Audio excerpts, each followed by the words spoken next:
Good evening.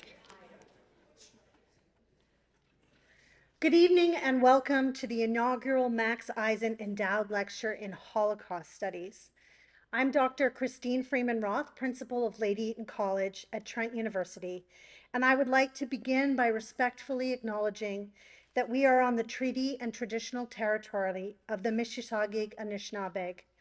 We offer our gratitude to the First Peoples for their care for and their teachings about our earth and our relations. May we honor those teachings today and every day. I am a settler who is grateful to make my home here in Peterborough, Nagojawinong. In my personal and professional life, I'm committed to continued learning from Indigenous peoples, sharing what I've learned, recognizing past injustices, and working towards reconciliation. I'm honored to be a small part of the events this evening. The motto of Lady Eaton College, one of the colleges of Trent University is Sapiente e Humanitas, which translates as wisdom and humanity. We seek knowledge and understanding to make a difference, to build a wiser, more humane, more compassionate world. I'm pleased to introduce Dr. Janine Hurl-Eman, Professor and Chair of the Department of History, to say a little more about this lecture series and introduce tonight's speaker.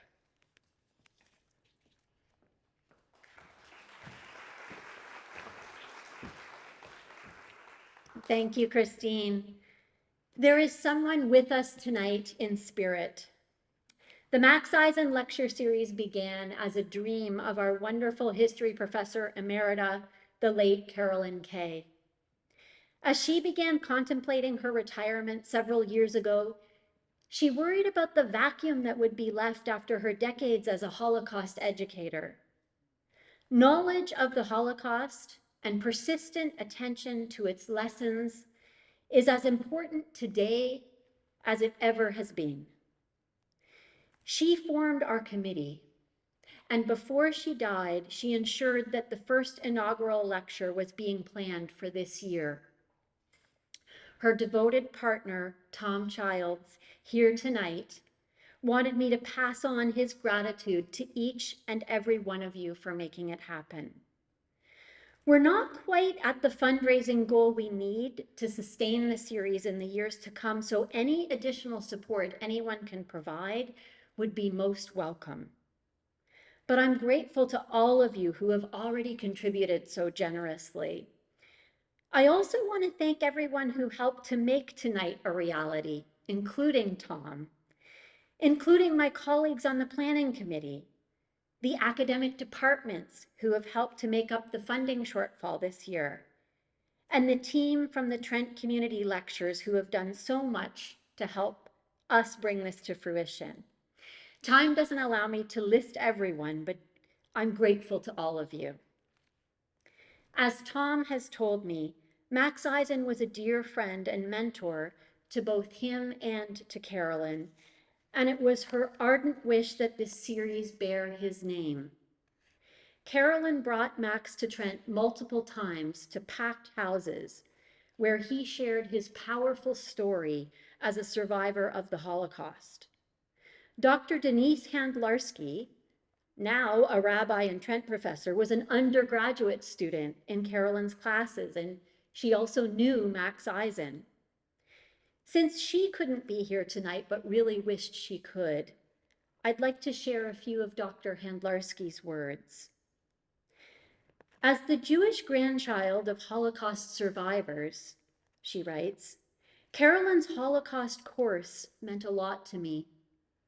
We learned so many important things, but the most significant part of the experience was how she held us with empathy and courage, allowing us to face painful atrocities in a structured and caring environment.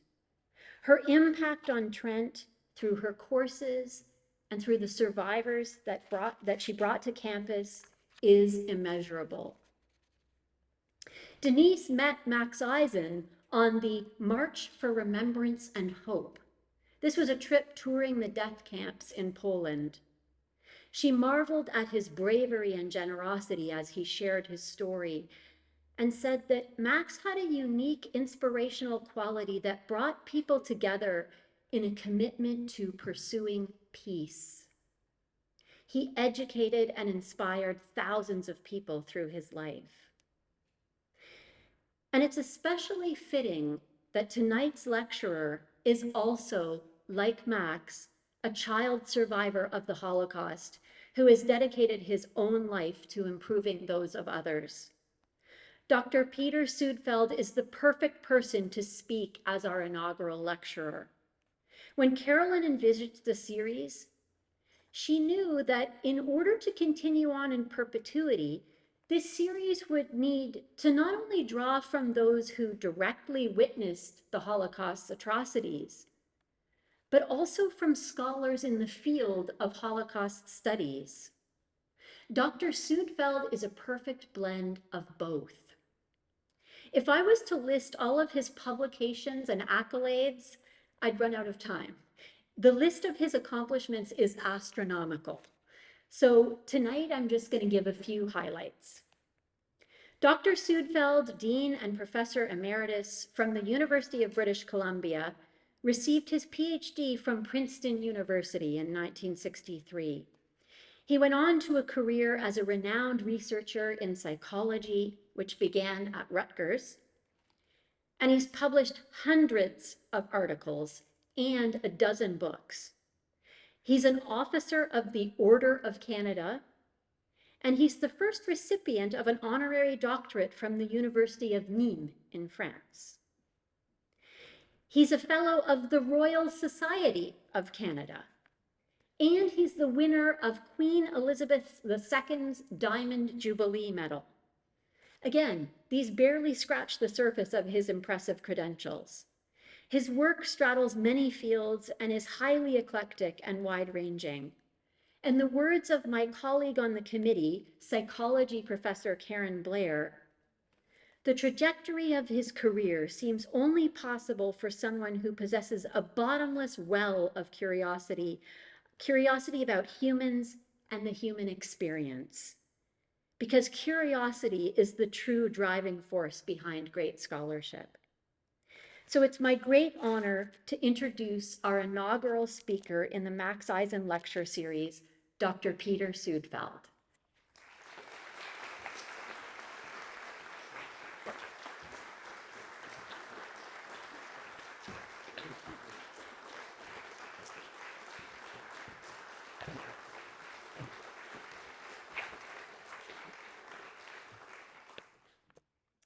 Well, thank you for the very kind introduction. It's a pleasure to be here. Max Eisen, for whom this lecture series is named, was a Holocaust survivor from Hungary, as am I, and a survivor of Auschwitz, which, thanks to good fortune, I am not. He grew up to become a devoted Holocaust educator who taught people across Canada about his own personal story, and also through his famous and best-selling autobiography called By Chance Alone. That title tells a real truth. Survival of the Holocaust was due to different circumstances for different people, but for all of us, chance played a great role. My research on Holocaust survivors includes their attribution for having survived to different causes. I'm not talking about my research this evening.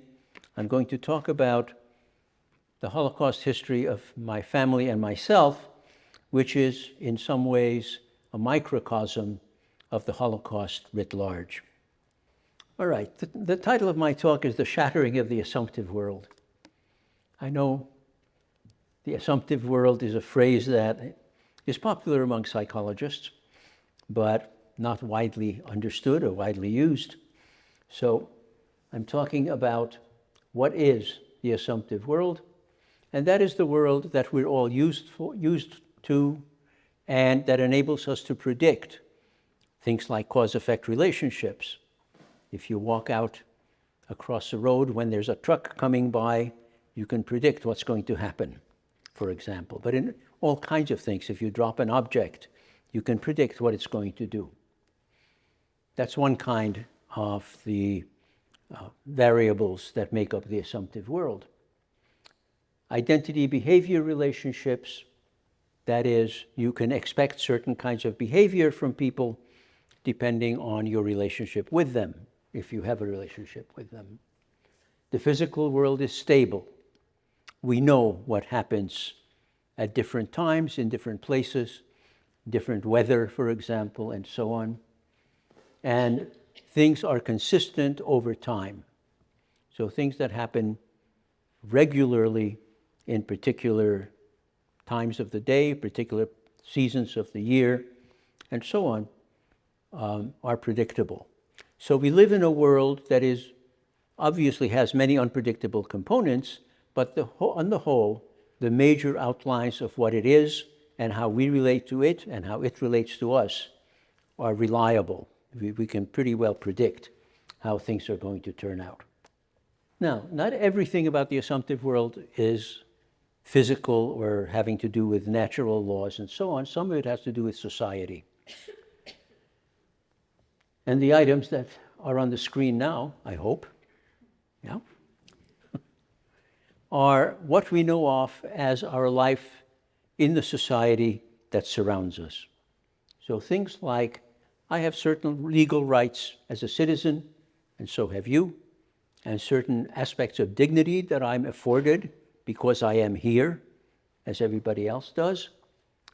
We also assume that our life and health and safety and security are assured and reliable. We don't think that we're going to step outside the door and die from some unexpected event. We expect that our friends and family and organizations that we belong to, groups that we belong to, will treat us as they are used to treat us, reliably that way. We expect that the legal system and the judicial system and the police will protect us from crime and from civil violence, from rioting and so forth. We assume that what we own is going to stay ours unless something drastic happens to interrupt that relationship. And we expect that we will have access to our work. So if I have a job someplace, I expect that I will be able to get there and do my work without interference. And also that there are leisure activities, sports, and so on that I enjoy and that I will continue to enjoy. We do not expect these things to disappear all of a sudden. Now, the shattering of the assumptive world refers to what happens when all those assumptions are violated. When all of a sudden I cannot rely on those things that I just enumerated. I cannot rely on my friends being friendly. I cannot rely on my work being there. I cannot rely on the friendly policeman on the corner from stopping me if I start crossing the street when I shouldn't, etc. Okay. So I'm going to talk about my two families, my paternal family and my maternal family, who lived in Budapest. As background, we have been living there for centuries. My first ancestors to go to Budapest were during the Napoleonic era, 18th century, and we've been there ever since. We were citizens of the country. We did all the things that citizens do. We voted. The men fought in the wars that Hungary undertook, usually very ill-advisedly because they typically lost. But my ancestors were there, sharing in the loss. My family were working people at different levels of society, and we considered ourselves good Hungarian citizens. We thought of ourselves as Hungarians of Jewish faith, rather than as Jews who happened to live in Hungary, because Hungarian identity was important to us. I was a very patriotic little boy. We were taught that in school, and I didn't have any reason not to feel that way. Hungarians were traumatized at the end of the First World War, when the Austro-Hungarian Empire was broken up and Hungary lost a very large proportion of its population and territory. And they felt, the government felt, and most of the people felt, that that was a true deprivation and unfair treatment on the part of the victors. As you know, history is written by the victors. This is the family of my mother, the second generation, counting my grandparents as the first generation. Of course, they were not literally the first generation because they had parents and those had parents and so on, but going back. But anyway, this is the family that I first knew.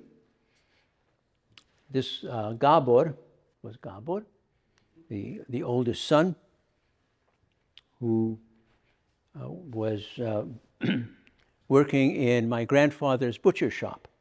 My grandfather had fought in World War I and lost a leg in battle. And as compensation, the government gave him a contract to provide cattle and sheep and other edibles to the army. And he got fairly well off doing that. He was a butcher originally by profession.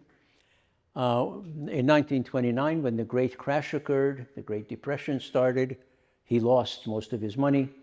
And by the time I was born, he had one butcher shop that remained, and Gabor worked there. Okay. Next to him is my Aunt Ilona, called Ili, who also worked in the butcher shop. She had been born kind of weak and sickly and was predicted not to live past her 9th year. Just to jump ahead in the story, she lived died a couple of months after her 100th birthday. Prediction is difficult, especially of the future, as Yogi Berra once supposedly said. Okay, next is Yolan, my mother. My mother worked as a legal secretary. She spoke several languages and worked for a lawyer who was a specialist in international entertainment law. So he arranged for entertainment troupes and individuals, movies, orchestras, singers, and so on to come to Hungary, and for Hungarians to work elsewhere in Europe. So she, as somebody who could speak those various languages, was an important part of his office. Next to her was my uncle Francis, who died before I was born. He had encountered one of the first legal barriers to Jews in Hungary, and that was what was known as the numerus clausus. That is, it was basically a limit on how many Jewish students were allowed in university. And once that quota was filled, regardless of how good your marks were or anything else, if you're Jewish, you were not allowed in. So he did very well in his original schooling, but the quota was filled by the time he came along, and he had to go instead to the Sorbonne, which was hardly a come down. It was the preeminent university in continental Europe at the time, sort of the counterpart of Cambridge and Oxford in Britain. He studied international law and graduated with the gold medal at graduation. He went back to Budapest, getting ready to start what would no doubt have been a stellar career. He went to a barber, as men did in those days. The barber shaved him with a straight razor, nicked him, sepsis set in, and within a week or so he was dead. It was days before penicillin, or at least days before penicillin had reached Hungary. And the last person there is the youngest sister of the three, whose name was Gloria, who was a musician. And at the time that I was a child, she was a member of an orchestra that was composed of all women and was run by her then husband, and she played the accordion. My father, who was a musician, never admitted that the accordion was an instrument. His view was that it's a machine, and people who played it were not musicians. They were just doing some unspoken kind of mechanical work. Now, the next picture is the same family with me added. And this was a picture of the same, well, the four of the five Ákos children, because Ferenc had already died. So this is Ilona with her husband, and so on. And in the middle, in the back row, are my father and mother, and in front of them are my grandfather and grandmother, and in the middle, among those four, is myself. In case you don't recognize the kid, you know. So that was the Ákos family. Now we have the Suedfeld family, Gábor and Malvina. My paternal grandfather was also a veteran of World War I. He was a highly decorated infantry officer. You can see him in uniform there during the war. He was very severely wounded in the war and never really recovered from his wounds, never really able to work after that. He held various jobs in business firms, some kind of clerk or administrator of some sort, but never could really work full-time and couldn't get around very well and so on. His wife, Malvina, was the iron-fisted matriarch of the clan, who told her sons whom to marry or whom not to marry, and had a strict sense of criteria for getting women into the family. All the kids were male. This is the second generation, that is my parents' generation, from the Suedfeld family. You could see my name is S-U-E because English doesn't have an umlaut, but the proper spelling, the original spelling, is with the umlaut, Suedfeld. So the young fellow on the left is my father. Next to him is the next youngest person, István, Stephen, and then George. And you can see an inset down in the lower right-hand corner. That was Sándor, Alexander. And he came along some 12 or more years after the previous oldest child, or youngest child. So they didn't have him in this photograph, but they inserted him ex post facto. That's a picture of my father, my mother, and me.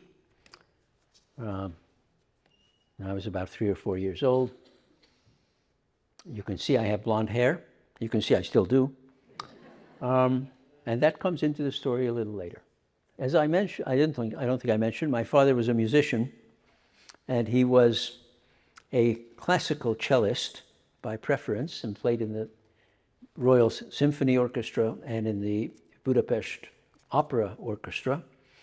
But making a living in classical music was kind of difficult, and so he also played saxophone and clarinet in a big band of the big band era, the 1930s and 40s. He didn't like to do that, but that was the way he could make a living. And he traveled with this orchestra all around Europe, playing in some very elegant places on the Riviera, in Monte Carlo, in Switzerland, and so on. And he thought that I should learn an instrument as well. Well, guess who that is? Yeah, that's who it is. And this was done at the behest of my father. I was not particularly interested in learning the cello, but he was interested in me learning the cello. And so there I was. My musical education was interrupted by the war. After the war, he wanted me to learn how to play something, and so he got me piano lessons when we were living in Vienna. And I wanted to learn how to play the piano about as much as I had wanted to learn to play the cello. And when we got to the United States, he wanted me to learn the clarinet because he could teach me that, because he was a clarinet player himself. And Unfortunately, he had still not hit the magic instrument, probably because there is no magic instrument. I never wanted to learn how to play music. And just as an aside, at the time that I gave up the clarinet, he told me that when I grew up, I would go to him and say, "Dad, I'm really sorry that I never learned how to play an instrument." And when I grew up, I went to him and I said, "Dad, you remember that?" And he said, "Yes." And I said, "I just want you to know, I never for a moment regretted not learning how to play an instrument." He took it in good humor, which was very nice. All right, so there we were, settled, middle-class Hungarian family. I should say that, if you see something like Fiddler on the Roof, you'll notice that the Jews in that movie wear different clothes from the non-Jews, eat different foods, speak a different language, speak Yiddish and Hebrew. The non-Jews speak Russian. And just really live next to each other but apart. Okay? Well, I want to tell you that that was not the case in Budapest, certainly not with our family and not with most Jewish families. Now, we spoke Hungarian at home. I never even heard of Yiddish until I got to New York after the war. We ate the same foods. I never heard of bagels and lox until I got to New York. We wore the same clothes. We went to the same schools. Most of my friends were not Jewish. Most of my schoolmates were not either, and so on. So we were pretty much assimilated, except for the fact that we knew we were Jewish, and we knew that the majority of the population was not. Most of them are Roman Catholic, and the next largest group is Protestants. And we went to synagogue occasionally. My parents were not very religious. We went on the high holy days, but we didn't usually go otherwise. And we celebrated the high holy days, and that was about the extent of our Jewishness. Now, I was learning Hebrew because bar mitzvah was coming up, and that was something that we honored and abode by. So I was getting ready for my bar mitzvah. But aside from that, we were pretty much like everybody else. And then the war came. And Hungary was then ruled by a conservative individual who had been an admiral in the Austro-Hungarian Navy in World War I, called Horthy Miklós. In Hungarian, the family name comes first. Very logical. They say that when you're born, you already have your family name, but you don't have your first name yet. So that's why it comes first. So he was the regent, supposedly standing in for the Emperor of Austro-Hungary, Emperor of Austria and King of Hungary, as the saying went. So he was holding the reins until the King Emperor could come back, which of course was going to be never. Hitler wanted Hungary on his side for a number of reasons, one being as a buffer between Eastern Europe and Austria, which was now the German Reich, part of it, and also because he could use more soldiers and more territory and so on. And Hungary grew a lot of food, a lot of agricultural products, and he could use those for his army as well. So he put pressure on Horthy, on Admiral Horthy, who was an admiral without a navy because Hungary was landlocked after the First World War, to join in with Germany in its various European adventures. And Horthy realized that he couldn't very well withstand the size and power of the German army and the German Reich. Hungary was a small country, 10 million people in those days. So pretty much, although he tried to resist, sometimes subtly, not overtly, but pretty much he had to give in to whatever the Germans wanted. We also had a native Hungarian Nazi party called the Nyilaskereszt, the Arrow Cross, whose symbol was a cross with arrowheads on each arm. So it's kind of a takeoff of the swastika. Okay, and anti-Semitic laws started to come in that were much more severe than the numerus clausus, which I mentioned before.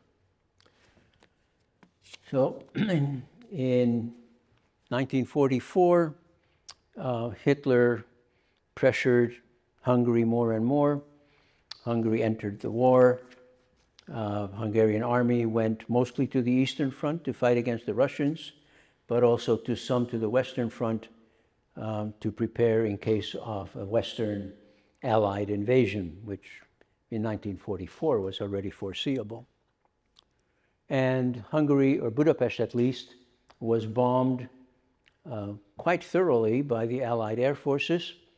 The Royal Air Force and Royal Canadian Air Force decided that daylight bombing was too dangerous. They lost too many air crews by bombing during the night, so they switched to daylight bombing.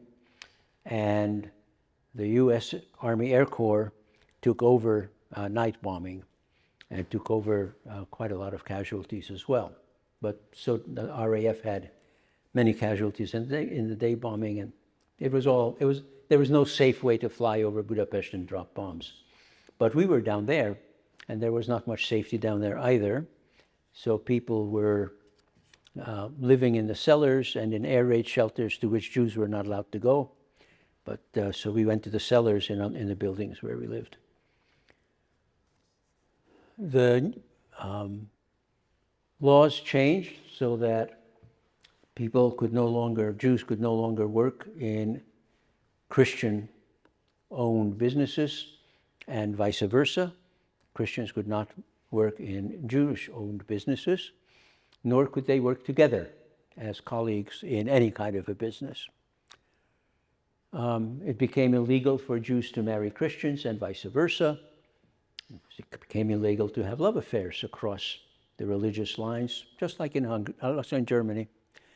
Some of the friends and people that we were used to interacting with in a friendly way suddenly decided that we were not worthy of being befriended. My best friend at the time was a little girl named Juji, who lived in the apartment next to ours, and we played together much of the time. I was 8 years old at the time, 7 or 8, and one day we were in our apartment, and she and I were playing a board game of some sort, and I won, and she got very upset because she had been close to winning. Got very upset. She jumped up and she said, "Peter, you're a dirty Jew." I had never heard that from her before. I had heard it around in the streets and at school and so on, but from her, I did not expect that. I was very upset. A couple of hours later, there was a knock on our door, and I opened it, and there was Juji, tears streaming down her face, and she said, "Forgive me, Peter, I'm a dirty Jew too." What was obvious to me was she didn't have any idea what a dirty Jew was. What did that mean? But she must have learned it from somebody. Maybe her parents, maybe in school, maybe among her other friends or whatever. But it became a symbol of the times that people, I loved her. She was my best friend, and she loved me. And all of a sudden, for that to come up in a little kid's quarrel was quite a shock for me. So, along with that, people lost their jobs. Jews could no longer work on any government job, and all teachers were government employees, so they all lost their jobs. Many doctors, lawyers, engineers, etc., lost their jobs. And a lot of ordinary workers, smiths and carpenters and so forth, lost their jobs. And there was no, relief or unemployment insurance or anything like that. You were on your own. Jews also, everybody was on rations, food rations, because of the war. But Jews were on much lower rations than Christians were, and Jewish children were on much lower rations than Christian children. The Christian children got a supplement of milk and other things that children would need to develop properly. Jews didn't get that. They were also allowed on the streets only during restricted hours. just enough to go shopping, if you were lucky. And many possessions were confiscated. You know, you read about people losing their collections of old masters' paintings and ancient ivory statues and whatnot. That's all very true. But we also lost things like our radios. Jews were not allowed to have a radio anymore. Bicycles, tricycles, all kinds of things that were sort of normal middle-class possessions. Nothing special about them, nothing collectible, nothing expensive, but you couldn't have that anymore. Okay. My grandfather, my father's father, died before the things got to their ultimate worst. But he always said that he was not worried about the anti-Semitic laws. He was a highly decorated hero of the war, and that would always be respected in Hungary. They would leave him and his family alone. He was wrong. Okay? There were no exceptions made for anybody, no matter what they had done in World War I, no matter what rank they had achieved in whatever business or a profession they were in. If you're a distinguished full professor, tough luck, you're out of work. No matter what. If you were Jewish, there was nothing to protect you. So the parameters of life became unpredictable. That part of the assumptive world was thoroughly shattered. Okay? An end to all the things that we thought were permanent and unassailable and ours forever. Not anymore. I said we lost our homes. Jews were mandated to live in certain specific houses around the city, which were marked with a yellow star over the front gate, like that one. In Pest, which is on the eastern side of the Danube, people lived mostly in apartment buildings, mostly apartments that they owned, not rented, but very few single-family dwellings. On the other side, in Buda, there were lots of single-family dwellings.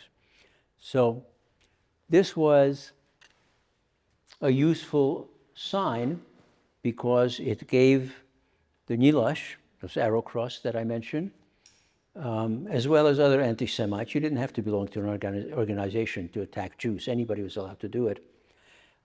They knew where the Jews lived. And as the situation went on, the Nyilas started sending what they called militia, but were really gangs, into these Yellow Star houses, and they would pull people out of the building. Yeah, pull people out of the buildings. This is an example. You see the arrow cross flag up in the upper right-hand part of the picture. And the man on the left here, on your right, with the badge on his lapel, that's an arrow cross member. And the guy that they were pulling along is a Jew, and so probably are most of the people behind them. And they were guarded by the police, the legitimate police. And they were taken down to the banks of the Danube, and they were lined up on the riverbank, tied together, and then they were machine gunned. And the idea was that if one or two of the people lined up and tied together survived, when the rest of them fell into the river, they would pull the ones that were still alive with them, and those would drown. And of course, the ones that were machine gunned were already dead anyway. If you go to Budapest, and if you have gone to Budapest more recently, there's a memorial to this event and to the Jews who died there on the bank of the Duna, the Danube, pairs of shoes lined up on the riverbank commemorating the people who had taken those shoes off before their death. Okay, my father and my uncles were drafted into the Hungarian military labor service. Those of you who have studied the Holocaust know what that was. It was conscription, draft, of all Jewish men from adolescence into advanced middle age, early old age, and they were sent into combat areas with the Hungarian army to perform manual labor. And they did things like digging ditches, digging foxholes, digging trenches, clearing minefields. There's a very easy way to clear minefields. You line the people up and you have them march through the field. And when the mine explodes, you know from then on it's safe to go there. The person who exploded the mine, of course, is dead. So they didn't mind killing a bunch of Jews by making them step on mines, but then it was safe for the soldiers to go through. Some of these men, quite a few of these men, had been soldiers, were in the army, including my father and two of my uncles, and they were disarmed and their uniforms taken away, and they were given armbands and a military cap to show that they're in the labor force.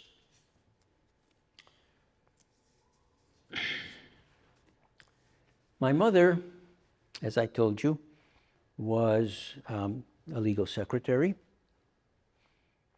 And when the German army occupied Hungary, which was in 1944, when Horthy had decided that Germany was going to lose the war, and he tried to take Hungary out of it, and Hitler ordered the government of Hungary to be replaced. It was replaced eventually by the Nyilas, by the Arrow Cross Party. And they were very happy to cooperate in the persecution of the Jews. So then the whole Nuremberg laws that were operating in Germany and Austria came into force in Hungary as well. And the soldiers, the Jewish soldiers, became slave laborers instead of being soldiers. So my father and all of my uncles were in that group. And my uncle on my mother's side, Gabor, who was the uncle who was left after Ferenc died of sepsis, was sent to the Eastern Front, and he disappeared there. We never heard from him again, never heard about him again. The Hungarian government never bothered to inform Jewish families if one of their relatives was killed or frozen or starved or whatever on the front, at the front, which they did for Christian soldiers, but they didn't bother with the Jews. Okay.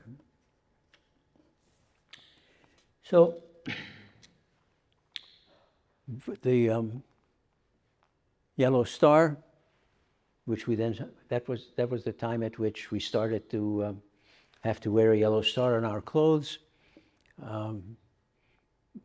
Were, as it says there, a target for legalized assault, murder, torture, and deportation. Deportation meant, which we didn't know at the time, to a concentration camp, usually Auschwitz, where most of the Hungarian Jews were murdered upon arrival.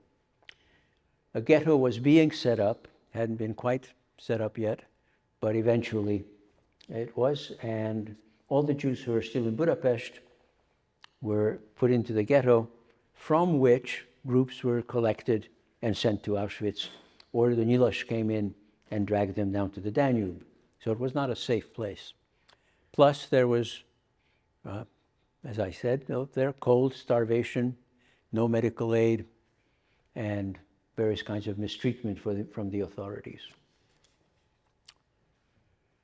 My Aunt Ilona, whom I mentioned, who lived to be 100, sneaked out of the ghetto repeatedly with some household goods from their old apartment and climbed on top of trains going into the countryside and traded those household goods for food with the country people, farmers, and then smuggled it back into the ghetto to feed her parents.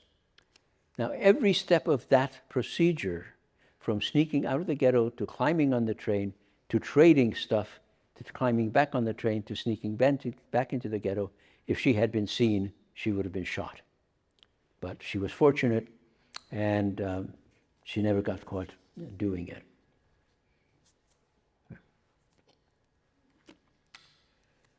When the Germans invaded Hungary, my mother was working at the lawyer's office.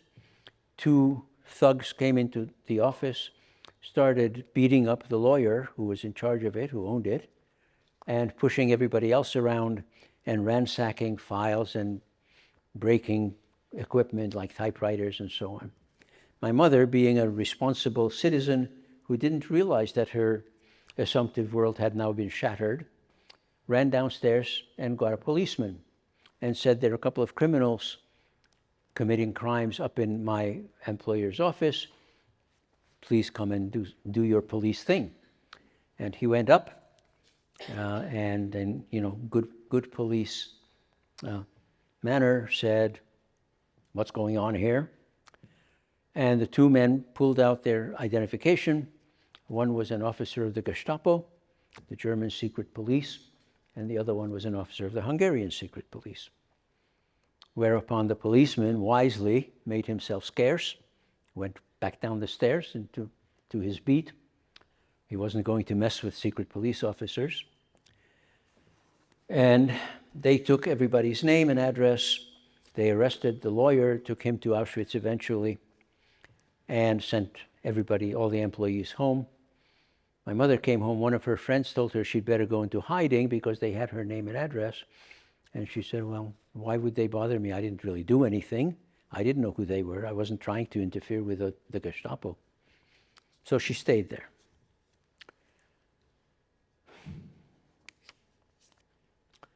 So one early morning, I was sleeping on my couch, and there was a knocking on the door very early in the morning before dawn. She opened the door, and there was one of those two secret police agents and two German soldiers armed with rifles and bayonets. And they said to her, pack a little small suitcase and come with us. So she did, got dressed and packed a suitcase, and she came over to where I was waking up and kissed me and said she was going with them. And I noticed that there were tears in her eyes, and I couldn't understand why.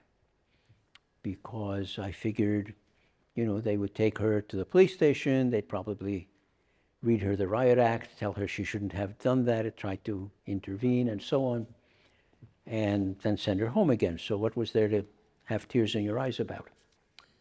Well, I found out that was the last time I ever saw her. They took her to a holding camp in Hungary, and from there to Auschwitz, where, like most Hungarian Jews, she died. We never knew how, of what, and we didn't know that she had died for another 2 years or so, because nobody notified Jews that their relatives had been killed in concentration camps or any other place. So my grandparents and other relatives were in the ghetto. They escaped the Arrow Cross, fortunately. I almost didn't, because I was then, as I am now, a smart aleck. And my father, before all this, my father and mother were walking with me down the street, holding me by the hands. And there was an Arrow Cross militiaman walking about half a block in front of us, and I went like that, pretending obviously it was too far to really hit. And fortunately, he didn't turn around, and nobody else saw us. So my parents grabbed me and pulled me around the corner so that I wasn't identifiable as the person who had done that. If I had been seen to do that, I think all three of us would have been killed pretty quickly. Anyway, there were a lot of relatives, usually older than my generation, who were sent to Auschwitz. And the thing to remember about this Hungarian part of the Holocaust is that it started late, because Hungary was an ally of the Germans for most of the war. So, you don't occupy a friendly country. But when Horthy tried to pull the Hungarians out of the war, we became no longer an ally. We were neutral, and they invaded neutral countries. So they invaded Hungary, and the Holocaust went into high gear. Eichmann himself, who was the architect of all the Holocaust massacres, came to Hungary to oversee the process. And although it started late in Hungary, it reached the same level as it did on the average in Europe. That is, 2/3 of Hungarian Jews in Nazi-dominated Europe did not survive the war. 1/3 survived. And of children, 93% were killed. 7% survived. So you're looking at a rare bird. Hitler's position on this was that even if he couldn't kill all the Jews, all the adult Jews, for some reason, because they needed them to work or whatever, at least he could wipe out the next generation so that after the current adult generation died out, there'd be none left to take their place. So he did special orders for the elimination of Jewish children, with help from people like Mengele and his medical experiments on children, and so on. Okay, remember the picture of the Akos family? Well, as I said, Gabor disappeared on the Eastern Front. My mother, whoops.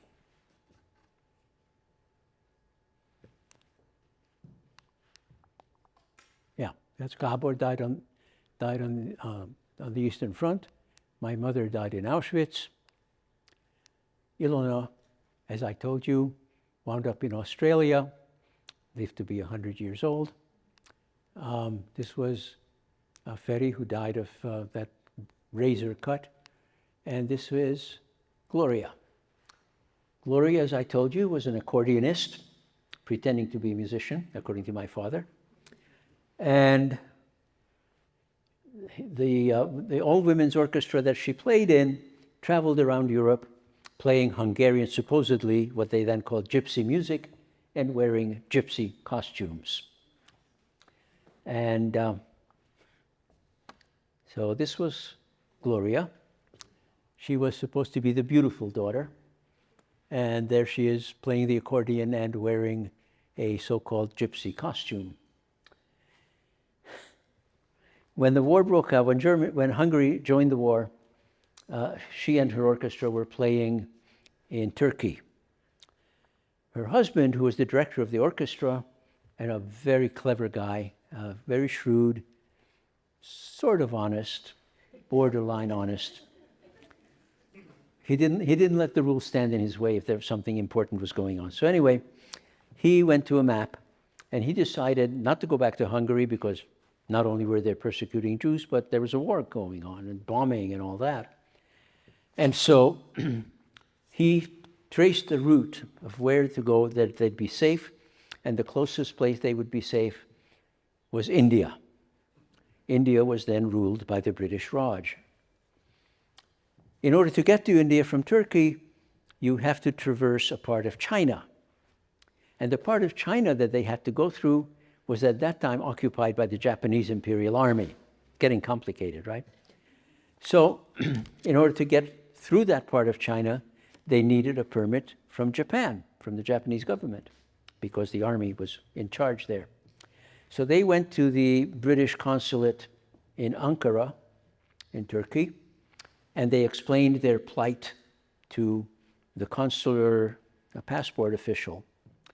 And the passport official said, well, I'm very sorry. I understand why you wouldn't want to go back to Hungary, but as you know, India is part now of the British Empire, and the British Empire is at war with the Japanese Empire. So we have orders not to let anybody go through our lines to any place where the British might use them in the war effort.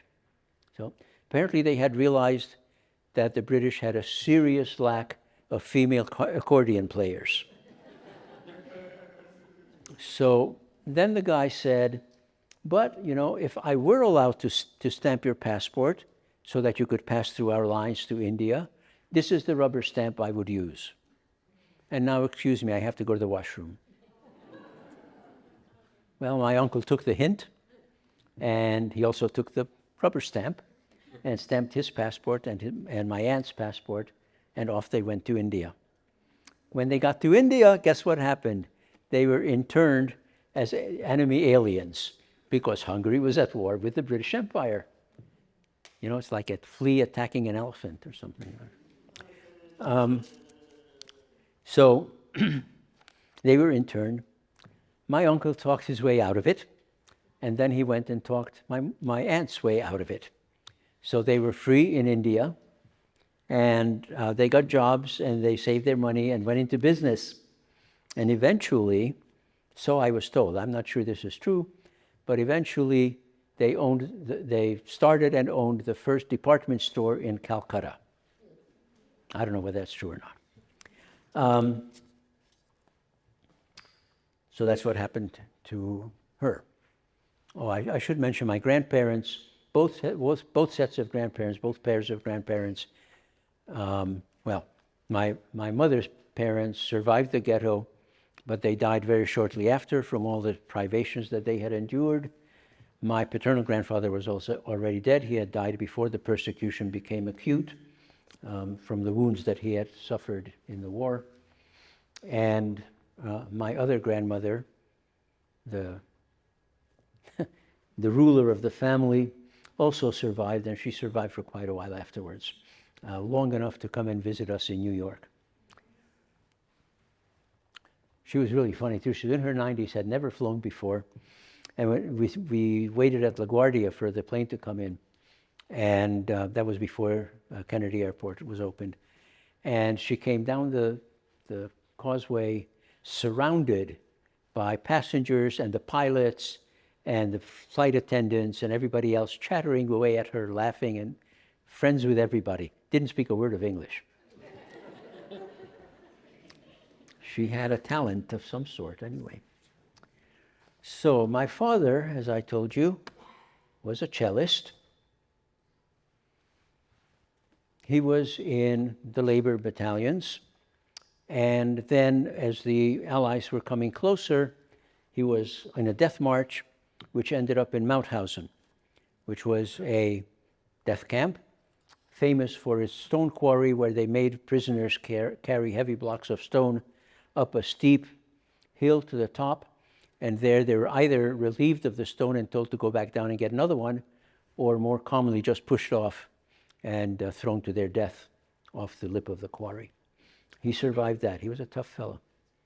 And his next oldest brother, Istvan, Stephen, was with him, and they both survived. After liberation, when the camp was liberated by the American Army, they discovered that my father spoke English, which he had learned in his travels around Europe, and employed him as an interpreter in the interrogation of suspected Nazi war criminals, a job that he did with great relish, he told me later. He really enjoyed that job. And in recognition of his services, they offered him a job at an Army Officers Club in Vienna, and which he was happy to get and happy to take. But he said I'd have to go back to Budapest to pick up his wife and son, and then go out to Vienna and take the job. They said, okay, they would wait for him. So he went back to Budapest, found me, and I was staying with my grandmother at the time, and we waited for my mother to come back, but as you know, unsuccessfully.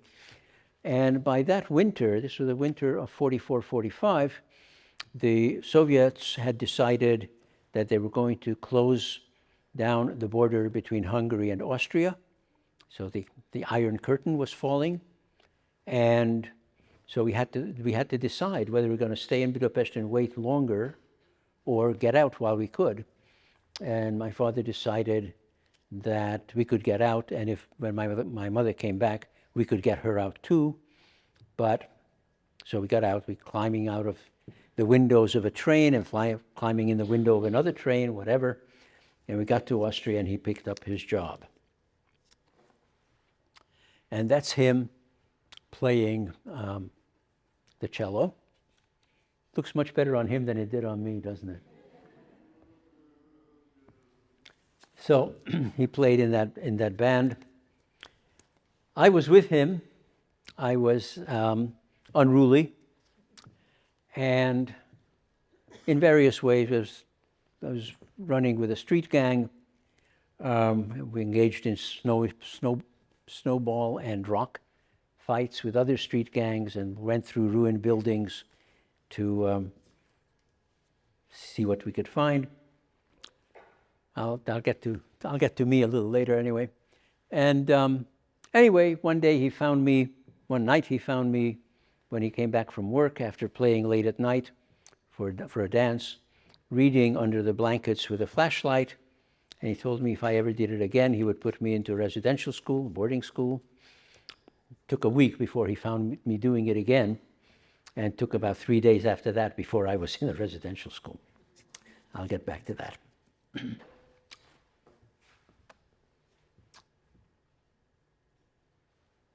Here I am, back to that. Okay, that's me. You can see the tip of the yellow star on my breast pocket there. I was 8.5 at the time. Okay. So, I skipped a bit. During the siege of Budapest, which was the winter of 1944-45, started on Christmas Eve of 44, ended in the middle of February 45, was considered to be one of the bloodiest battles in Europe in World War II, and the second worst siege of a city, urban fighting, next to Stalingrad. The estimated death toll was between 40 and 100,000 civilians, and something like 110 to 120,000 soldiers. These are estimates because nobody really counted. So I was smuggled out of my home by my maternal family and taken to an International Red Cross orphanage, where most of the children were war orphans, where their father might have been killed in fighting or in the bombing, and their mother might also have died or was not able to take care of them for some reason. So the Red Cross, International Red Cross, took us in, and they hid a few Jewish children in the group. None of us ever knew who was which. We were given false names, papers with false names, with a backstory that we were Christian children, war orphans, and so on. My name was Sugar Peter. Sugar doesn't mean sugar. It means a ray, like a sun ray.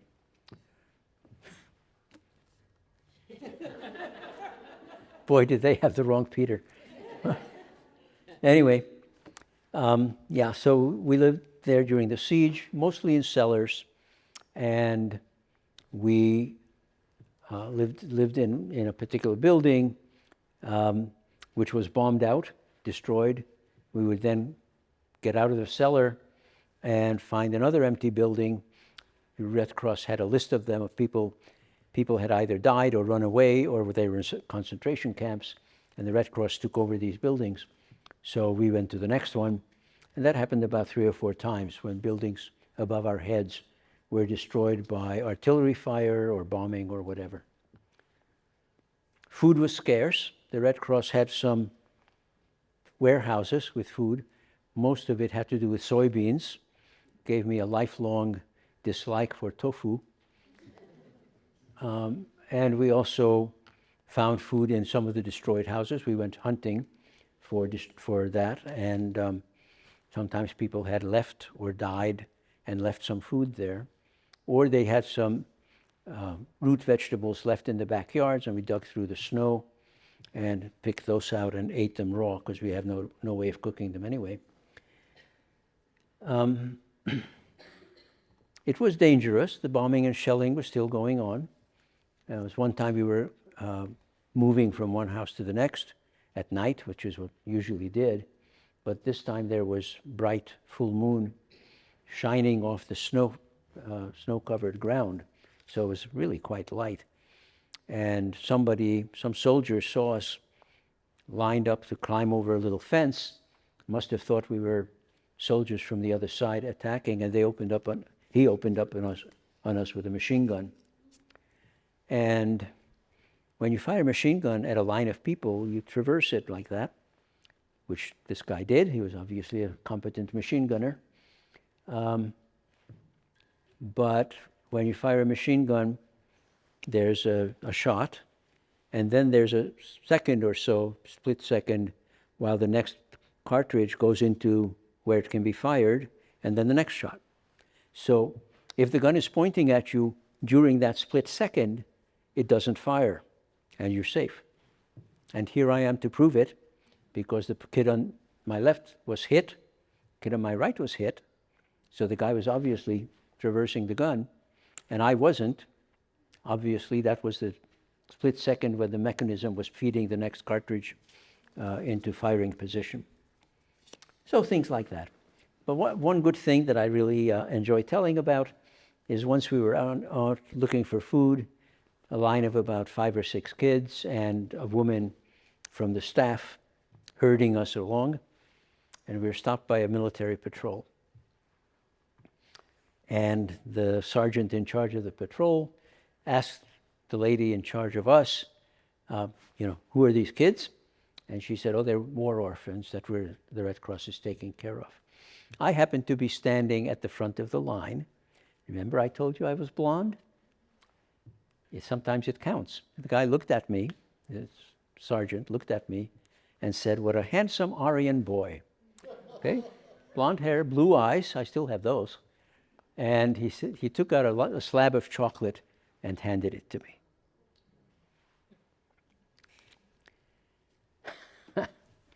Well, the chocolate was wonderful, okay? We hadn't had chocolate for a long, long time. But the idea of getting it for being a handsome Aryan boy just really made it so much better. And I kept thinking, if you only knew what you were doing. Anyway, so there we were.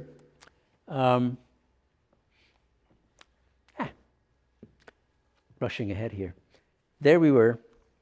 And then one day, the cellar door that we were hiding flew open, and there was a guy in a mustard-colored uniform that we'd never seen before, a big fur hat with a red star on the front, who said in broken Hungarian, the war is over. Well, the war wasn't over, but it was over where we were.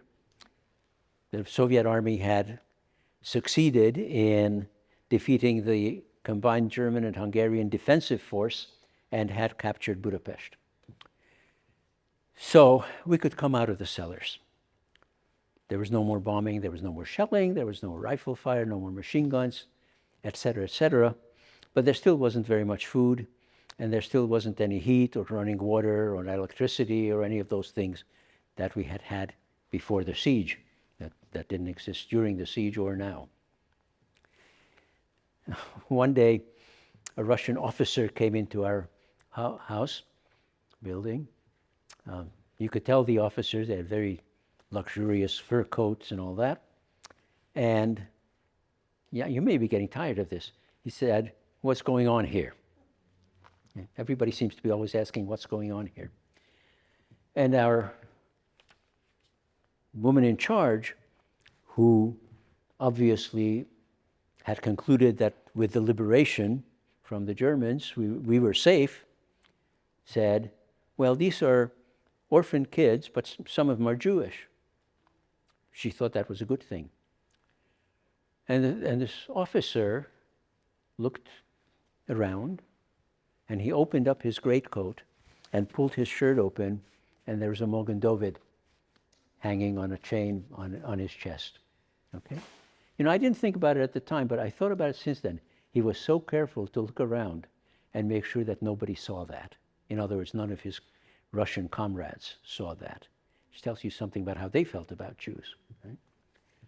Anyway, he said to the woman in charge, said, well, that's nice that you saved them. She said, yes. And he said, is there anything I could do for you? Do you need anything?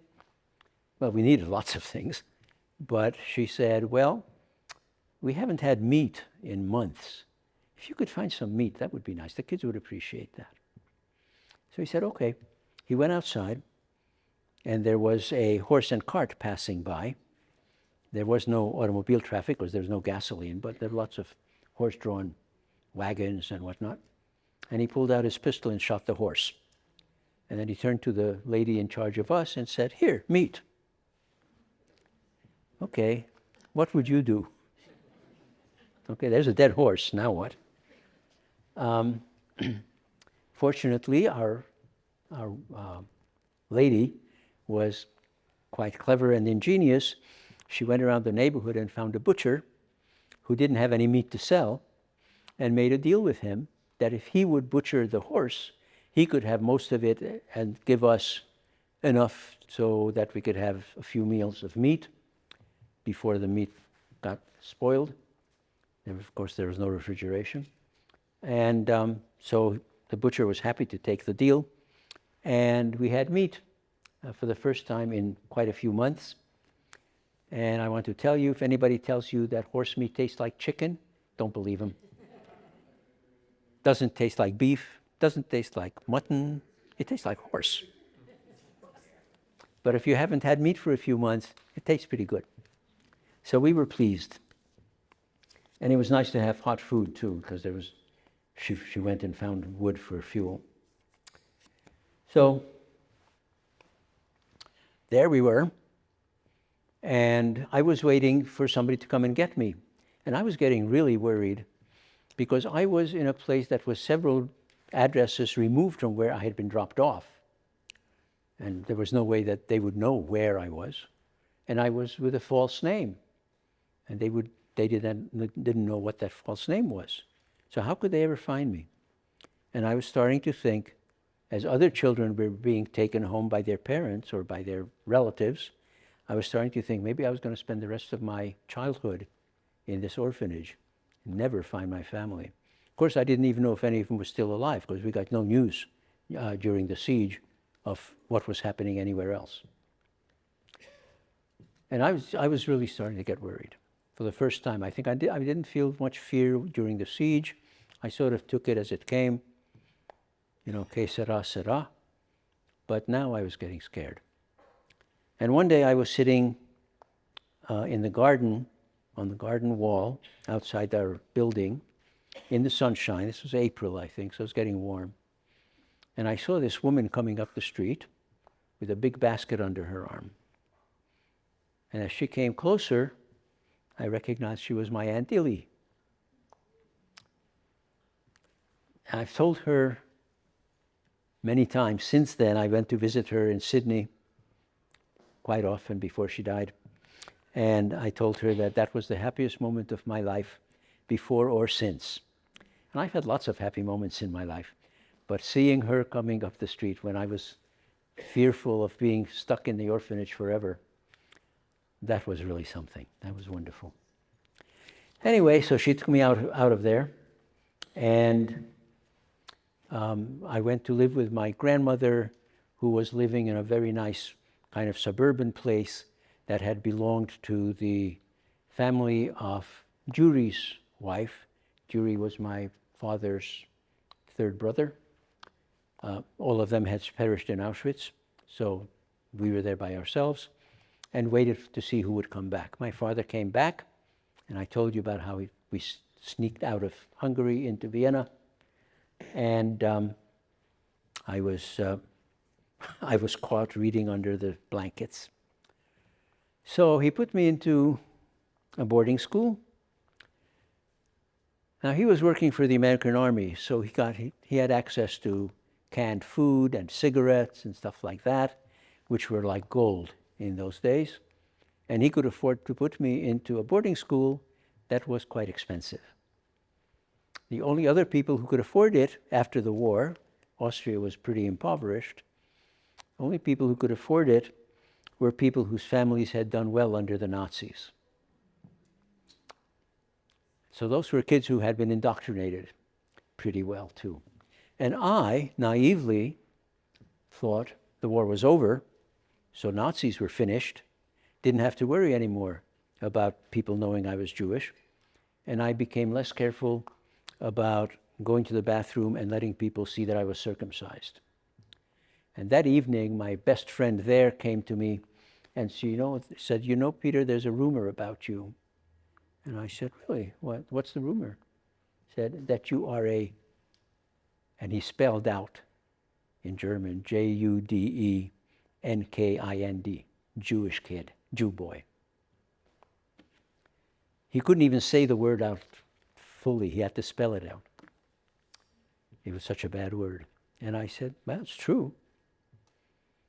And from then on, I had fistfights every day, sometimes with more than one person, sometimes more than once a day. Fortunately, my father had been a pretty high-ranking amateur boxer in his youth, and he had taught me something about boxing. So I held my own when it was only 1 against 1. But not always. Some of the kids were bigger than me, and so I had a tough time. Eventually, after 3 years in Vienna, we got our visa as displaced persons, then the term for refugees, to go to the United States. My mother had smuggled a letter out from the holding camp. There was no smuggling out of Auschwitz. From the holding camp that said to my father, if you survive the war, and if Petty survives the war, take him out of Europe. And my father decided that he would definitely do that. And so we went to the United States. There's another story about that. When he was playing around Europe with the dance band, they wound up in Rome once, and he had a day off, so he went to the Vatican to see the ceiling by Michelangelo and other artworks that they had. And a papal official came out to the tour group and said, the Holy Father has some free time. If you'd like an audience, a group audience, please follow me. And he said, if you do that, we'll tell you where to stand. And when the Holy Father beckons you, go up, kneel, kiss his ring, and he may speak a few words to you, but don't start a conversation. Just go on back to the group. So when they all went in there was my father left outside and one other man, and they started chatting as one does under such circumstances. And my father, the guy asked my father, why didn't you go in? And my father said, well, I'm a Jew. I don't kneel to the Pope. And he said, why didn't you go in? And the guy said, I'm an American. I don't kneel to anybody. And right then and there, my father decided that if he was going to emigrate, that's where he would go. You can see he and I were of similar character.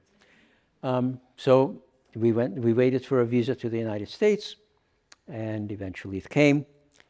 The only place we could find to live was with a spinster aunt of his, so great aunt of mine, and an equally spinster cousin. I guess that's not an appropriate word now, but anyway, unmarried ladies of a certain age. And they had no idea what to do with a kid, especially a male kid, especially a male teenager, especially one who was as undisciplined as I was at the time. So I really, looking back, I regret it because I must have driven them nuts. And they drove me nuts because I wasn't used to dealing with unmarried ladies of any sort.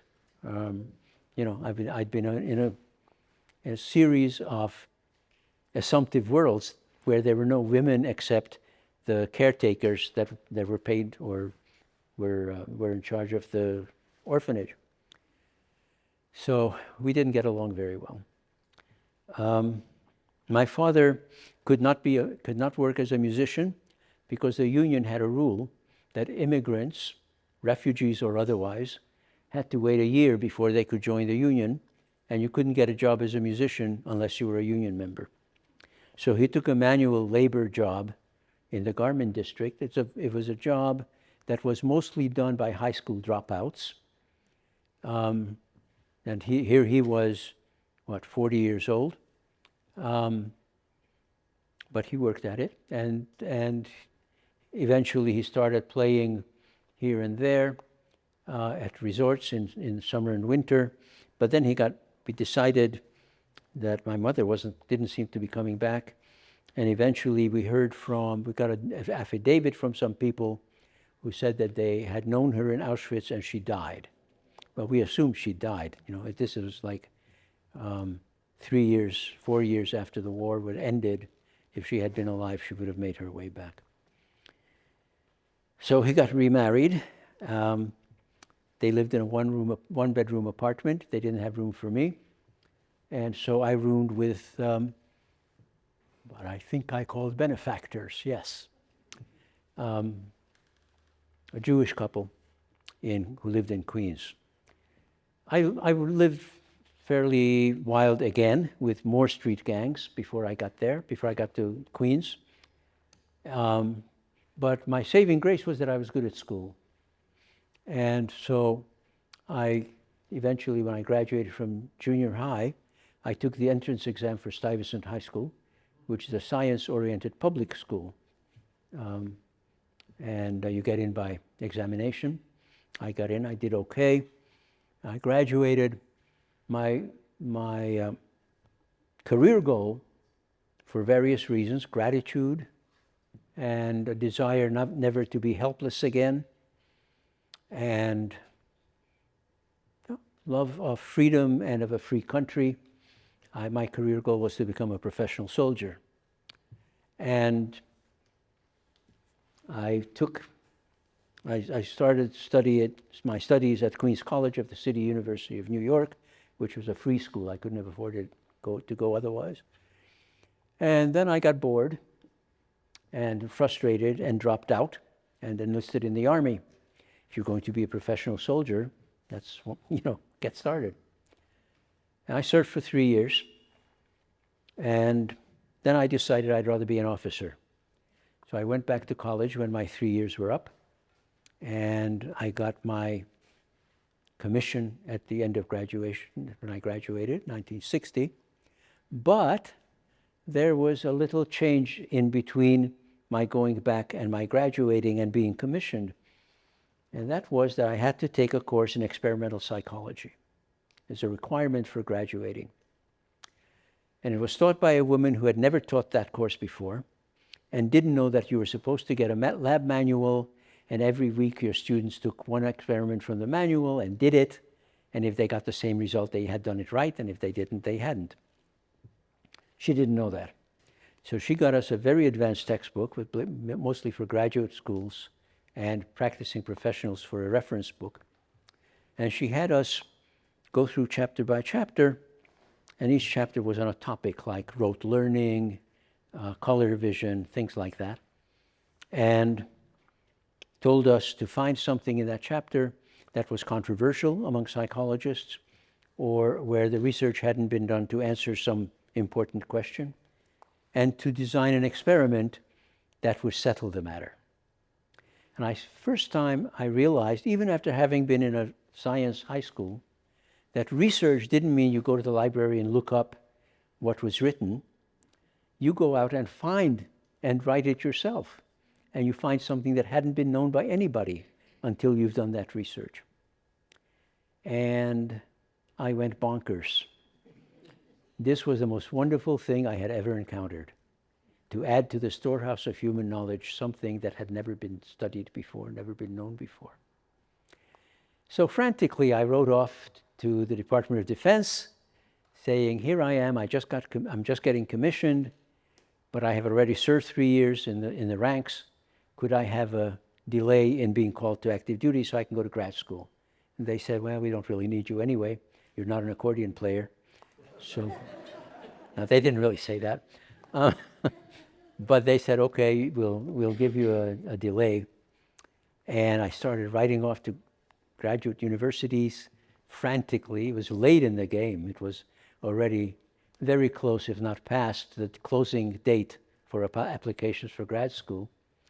But I told them my great story, and I got into a number of them. Actually, not to brag, but I got into all but one of the ones I applied to. And I also asked for financial aid because I couldn't have gone otherwise, and I got that as well. And that September, off I went to graduate school. And 3 years later, out I came of the graduate school with my PhD and started an academic career at various American institutions. And then in 1972, I got a phone call from UBC. I was then chairman of psychology at Rutgers University in New Jersey. And the chairman of the search committee at UBC said, we're looking for a department head. Could you be interested? So I got a hold of a friend of mine at the University of Manitoba who was a UBC graduate, and I asked him, well, what's it like? I didn't know anything about the place. So he told me it's a good school. Psych department was pretty good, but it could be improved, and so on. Well, I was happy at Rutgers, so I called back and I said, no, I'm really not interested. The guy called me back again a year later, said, we're still looking. It's possible that you might change your mind. And by that time, Rutgers was in trouble financially. The state was being kind of stingy. There were other problems as well. And I said, well, I might be interested. So they invited me out. But coincidentally, National Geographic had an article about Vancouver. So I saw those photographs, the beautiful photographs. And there are two things that stand out in my mind. One was that UBC is the university where every hour on the half hour, 6,000 umbrellas change classes.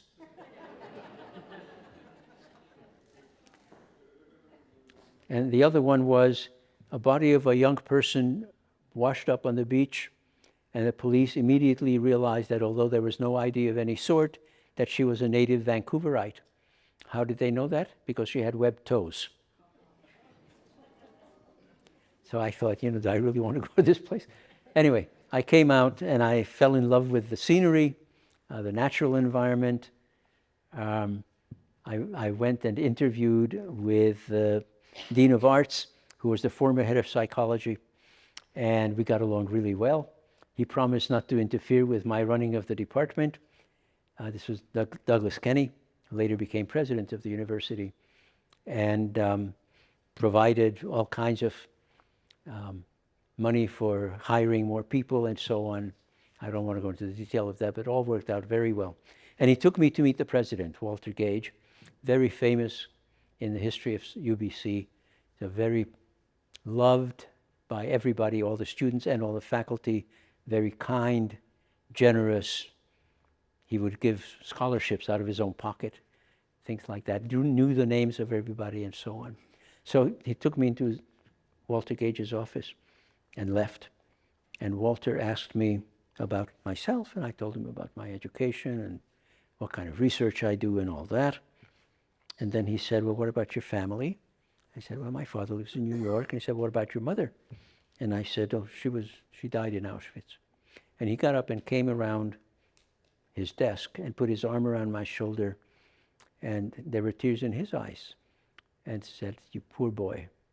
I didn't think of myself as a boy by then, but that was so sweet. And, even if I hadn't liked the place as much as I did, I probably would have taken the job just to be working in his university. He's a great man. So there I was at UBC, and there I still am.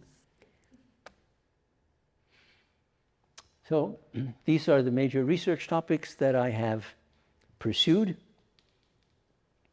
And I think that it may not be obvious what the connecting thread is, because it's all kinds of stuff.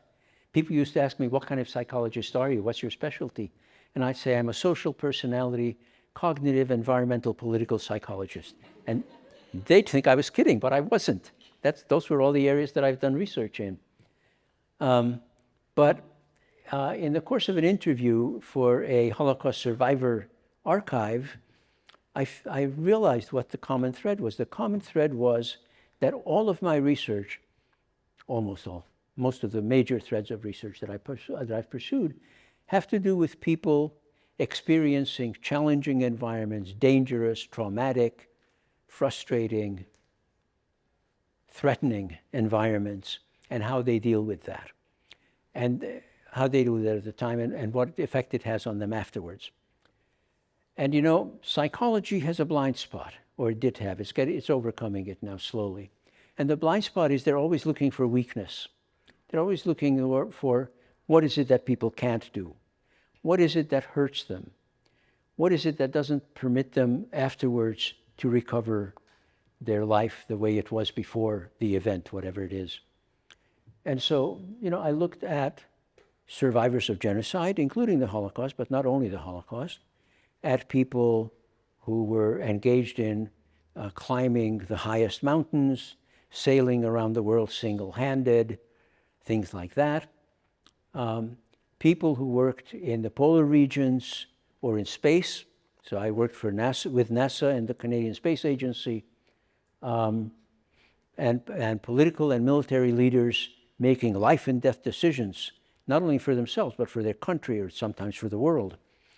So people like that who faced really difficult odds and difficult problems, and how they dealt with that.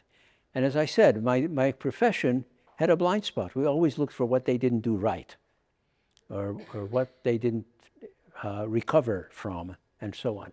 And I decided that while that is true, so I'm not saying that Holocaust survivors all become non-traumatized eventually, although most do, that they become successful in life, that they have successful family lives and all of that. I'm not saying that. There are some people who are terribly traumatized and never recover from it. And my research, of course, does not include the people who died in the camps or right after the camps, or who didn't want to be interviewed by researchers, or who didn't leave any written records behind, and so on, because those are the materials that I analyze in my research. So there are people like that who are not accessible to researchers and not accessible to me. But the point that I need to make is that people can overcome even the most dire kinds of environmental problems.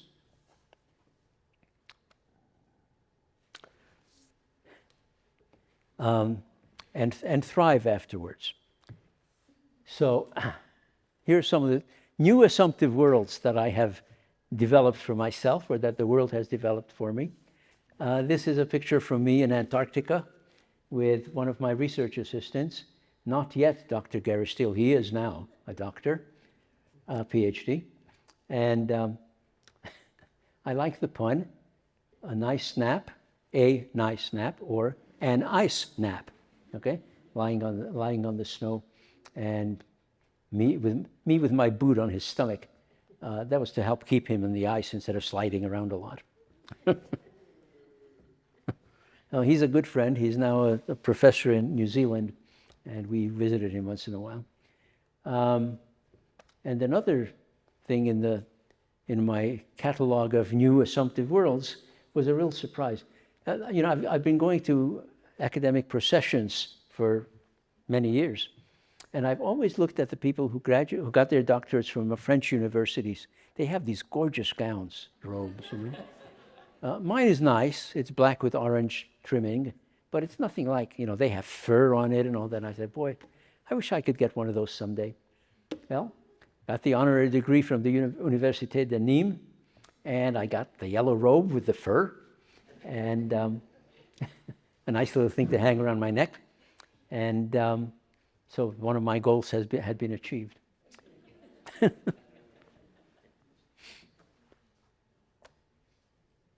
Okay, lessons.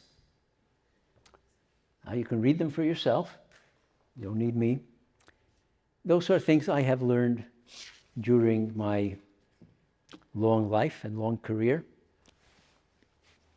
I think I stand by all of them. Well,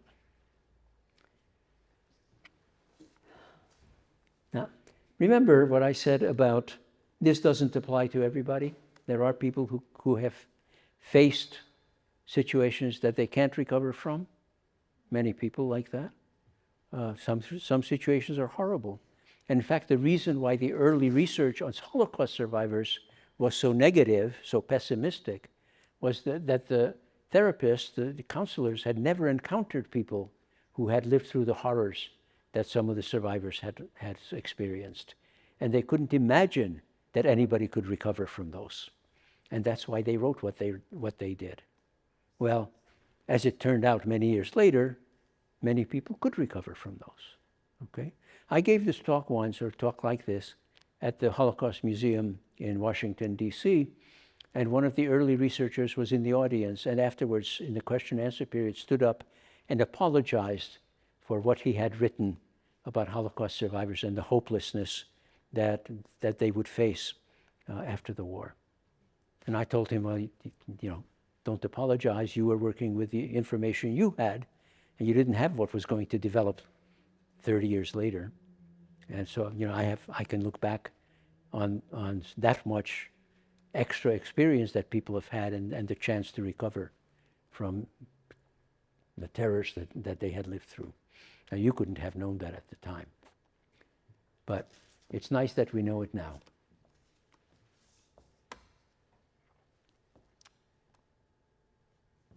And I thank the organizations and places and people that are listed on that.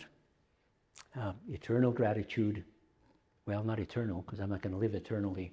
But as long as I live, gratitude. And thank you all. And the last one on the list is Professor Phyllis Johnson, my wife, who is sitting there in the audience with one of our grandchildren. I don't see you. Hi. I don't want to embarrass her. A little too late, right? Anyway, thank you very much.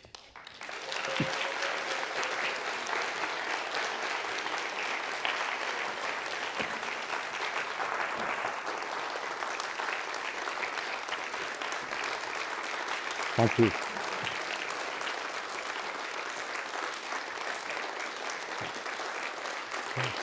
Thank you.